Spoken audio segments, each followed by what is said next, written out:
नमस्कार, मराठी मंडळीवर तुमच्या सगळ्यांचं स्वागत आहे।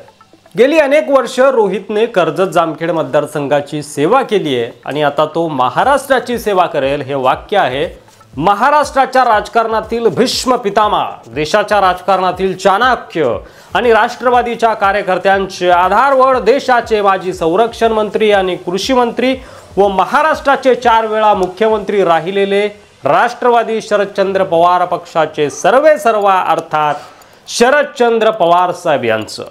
पवार साहेब बोलले म्हणजे त्यामागे खूप मोठा अर्थ असतो, हे वेगळ्यानं महाराष्ट्राला सांगायची गरज नाही। अजित पवार तिकडे गेले तर काकांनीच पाठवले असेल, ठाकरेंची शिवसेना फुटली त्याला पवारच जबाबदार, महाराष्ट्राच्या राजकारणाची खिचडी पवारांनीच केली, नांदेडला भूकंप झाला तर पवारांमुळेच, अर्थात महाराष्ट्रात काहीही झालं तरी त्यात पवारांचा छुपा हात असतो असा एक समज आहे आणि जे कुणाला समजत नाही असं एक व्यक्तिमत्व आहे ते म्हणजे शरद पवार। आणि त्यामुळे शरद पवार साहेब काय बोलले की त्याचे अर्थ काढत बसायचं आणि हे काम सृष्टीवर आम्हाला दिलं गेलंय, because we are a creator, we are an engineer. मग आता चला बघूयात रोहित पवार कशा प्रकारे महाराष्ट्राची सेवा करणार आहेत। एकनाथ शिंदे ज्युनियर आहेत आणि त्यांच्या हाताखाली आम्ही काम कसं करणार, त्यामुळे उद्धव साहेब तुम्हीच मुख्यमंत्री व्हा असं राष्ट्रवादीचं म्हणणं होतं, असं काही लोकांचं म्हणणं आहे। मग आता रोहित दादांच्या हाताखाली जयंत पाटील काम करतील का, तर मुळीच नाही। त्यामुळे मुख्यमंत्री तर पाटीलच।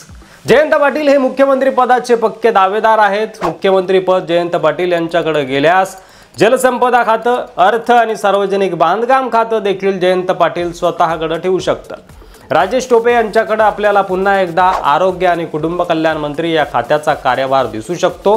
गृहनिर्माण खातं हे जितेंद्र आव्हाड यांच्याकडे असेल तर प्राजक्त तनपुरे यांच्याकडे शहर विकास, उच्च आणि तांत्रिक शिक्षण विभागाचा कार्यभार शरद पवार सोपवू शकतात। अनिल देशमुख जे की 100 दिवस कोठडीमध्ये राहून आलेले आहेत, गृहमंत्री होते महाराष्ट्राचे आणि त्यांच्याकडे पुन्हा एकदा गृह खात्याचा कारभार आपल्याला दिसू शकतो। तर रोहित पवार यांच्याकडे क्रीडा आणि युवक कल्याण खात्याची जबाबदारी पवार देऊ शकतात आणि अशा प्रकारे या माध्यमातून रोहित पवार हे महाराष्ट्राची सेवा करतील अशी शक्यता आहे। काय वाटतं यावर तुम्हाला की रोहित पवारांना थेट मुख्यमंत्री करण्याची चूक पवार साहेब करतील का? याच्या व्यतिरिक्त कोणते आमदार हे मंत्रिमंडळामध्ये दिसतील किंवा कोणत्या आमदारांकडे कोणतं मंत्रिमंडळ दिलं गेलं पाहिजे यावर तुमचं मत कमेंट बॉक्समध्ये लिहायला विसरू नका। असेच माहितीपूर्ण व्हिडिओ पाहत राहण्यासाठी मराठी मंडळीवर नवीन असाल तर सबस्क्राइब करा।